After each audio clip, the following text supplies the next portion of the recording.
Today on the channel, I'm going to show you how to play Run to You by Bryan Adams.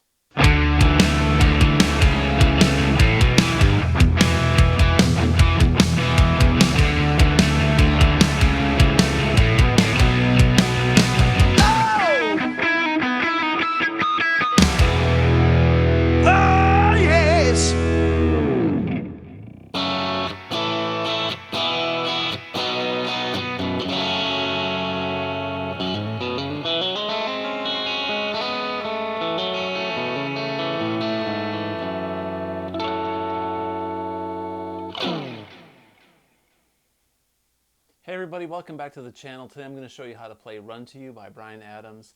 This is a great song. It's got a lot of really cool guitar parts. I love Bryan Adams. To me, he's one of my favorite singers of all time. Fun fact, Bryan Adams is one of my favorite singers and favorite artists in rock and roll. What's your fun fact? Do you like pineapple on your pizza? Is Culture Club your second favorite band compared to Van Halen? I don't know. Put them in the comments below. I want to know your fun fact. All right. So anyway, I digress. This is a really cool song. One thing about this, Bryan Adams being a singer, songwriter, a lot of times if you're a session guy or you're a studio musician or a band member, you've got to adapt to the singer's vocal range. And this song has got this little guy on it, right? So this song is played with block chords like E minor shape, G shape, D shape, A shape. So it's, it's familiar territory, but we're going to be capoed up here on the second fret. If you don't have a capo, you can tune up one whole step. So tune your low string to F sharp and you can play along, but I'm going to show you the way that it's, I'm pretty sure they put a capo on it in the studio. Maybe the guy tuned up a step, I'm not sure, but the song is in F sharp. So in F sharp, looking like an E minor on the fourth fret here, right? So I'll put the diagrams on the screen as well. So capo on the second fret. So that's one thing about being an artist. Like I said earlier, if you're a guitar player and you're playing with an artist and you're doing sessions in the studio, a lot of times you've got to adapt and play certain licks in the key that the song is in. And this song has got an intro lick that only sounds right if it's played in an open position with this E minor shape like this, all right? So the intro riff goes like this.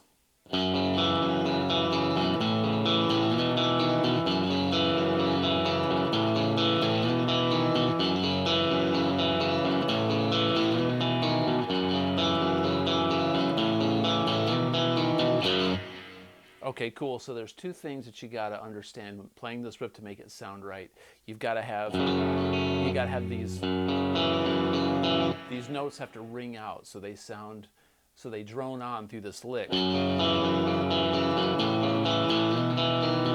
right, and you've got to have a little bit of delay in chorus, or not chorus, but delay and reverb on the patch.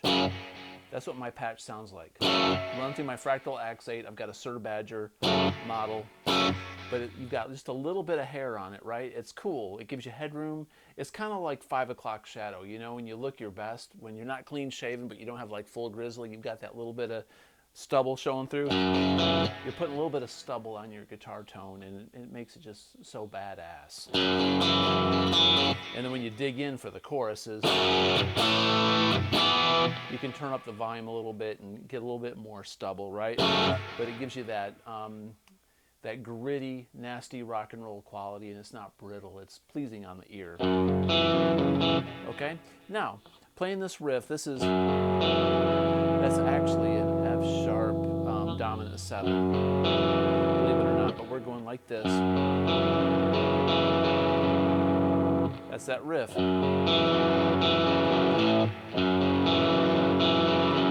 Okay, then we're going to go, it's like the first part of a G chord, and we're going to take this G shape, and we're going to keep this D string open. So the chord shapes are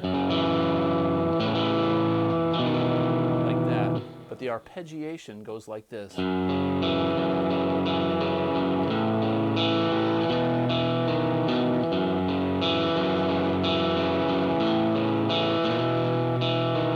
Slide up. What's tricky about this is it goes down 2 times back up. Then it does a down arpeggio, slide up, and then it goes up. So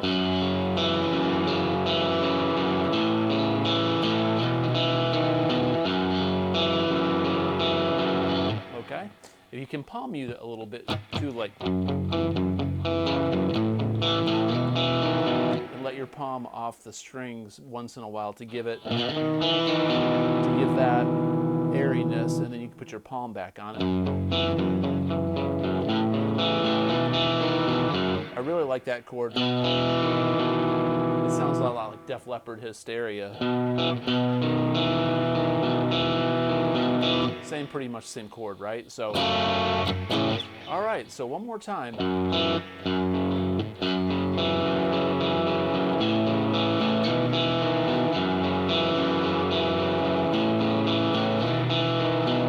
Okay, now there's an F sharp minor lick that's in that beginning that goes.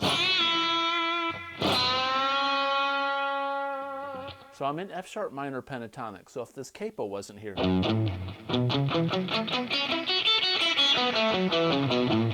we're in that position, but we're going to be on the 5th fret on the B string and go bend it up a step and back down, release, and then on the 4th fret on the G string, you can bend it up, and he gets a lot of feedback because he's really loud in the studio. He lets it die. Sounds like I'm playing country with his Telecaster. Sounds like he's doing it on a Strat, but I've lent both of my Stratocasters out to a couple friends, and I don't have them in the house. All right, so, and that's where Bryan comes in. That's just a little intro solo. Now that same lick later on, in the 2nd verse, it goes. He does it an octave up here, an octave higher. So you're going to be up here on the 17th fret, and then the 16th fret. That's the 17th on the B string, and the 16th on the G. All right, cool. So that's the same thing, but it's interesting because as a studio player, a session guy or the guy in the band, he knows that playing that little simple lick in the beginning is memorable and it's great, but then he changes it and does it an octave higher, which is a trick. It's kind of, it sounds like a different lick, but it's the same lick, it's just higher, and it gives you a little bit more flavor. There's one more lick I'll show you before I continue on. It goes, there's this little lick that they do during one of the 2nd verses, I think. They go, we're in F sharp minor pentatonic up here. But he's up here on the 16th fret on the A string. Kind of slide into it, and then we're going to go 14 on the D, 16 back on the A, and then hammer on 14 to 16 on the D string. And that's while he's going.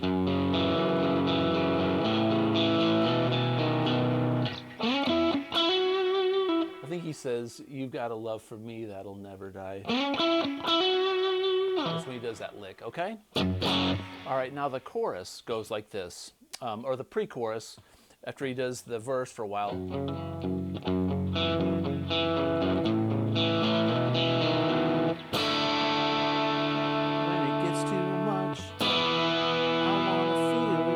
So the pre-chorus is 2 chords right there, all right? And they go, so we're doing the D to an E. You can do a bar chord to an E like this, or you can go a C9 shape, which is we're in the D position, so we're on the 5th fret. And this looks like a D5 chord, but it's an E. And then the chorus is.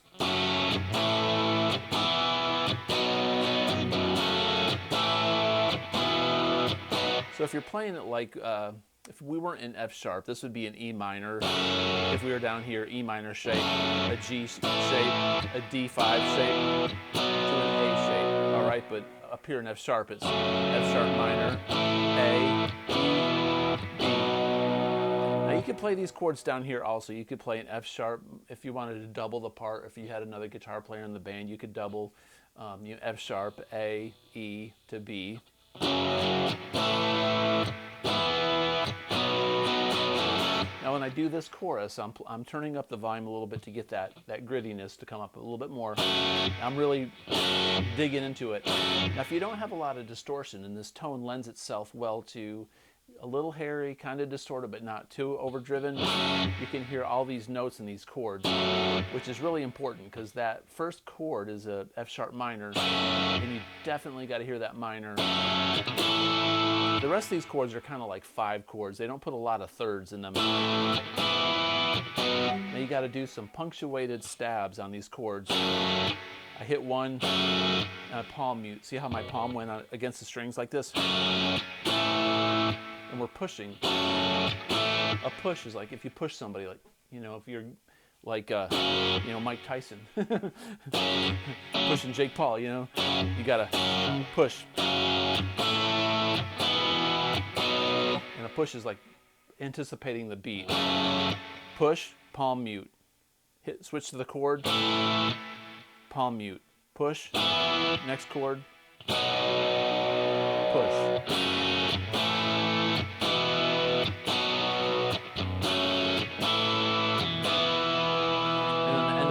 He holds on this E chord. He goes back into, and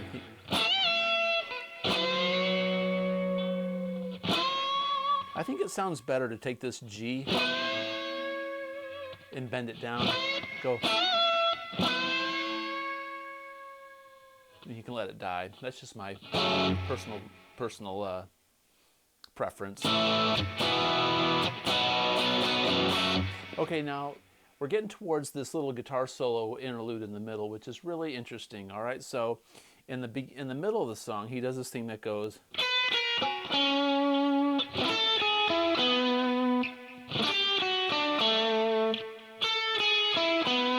Okay, so what he's doing there is he switches to an E or a F sharp major. It's like an E major chord. Okay, and then he's going to go to an E chord, which is like a D shape here, and then he's going to do this C9 chord, which is a D. It's like a C9 shape. So we're doing F sharp major, D, or E, C, back to E, F sharp. You could also go.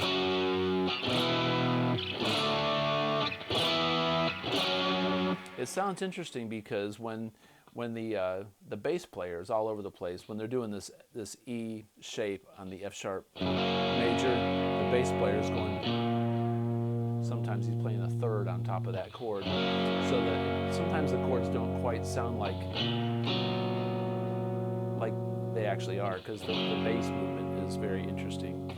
Kudos to the bass player. Another reason that makes the song so great, on top of the excellent song that it is, the words, Bryan's voice, cool guitar parts, the bass player, production. This thing's got it all. All right, so during this F sharp major chord, he goes. He's doing an F sus4, right down to an F major chord. So if you take this bar chord like this up here, in this bar chord,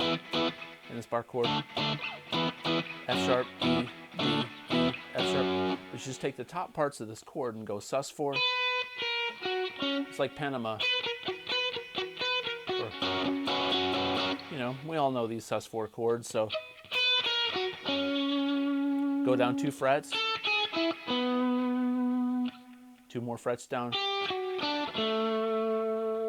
2 more frets up.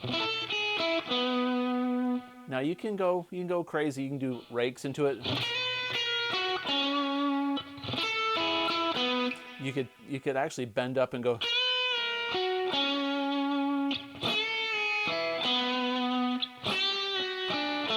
Like that. But I think it sounds better to go. That way the pitch is perfect, because it's got to be right on.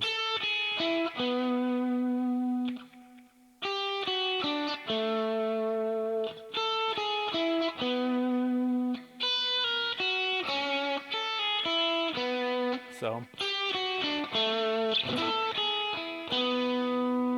and it ends like that. It does it a couple times. If it rides back up, then the ending is. And we've got.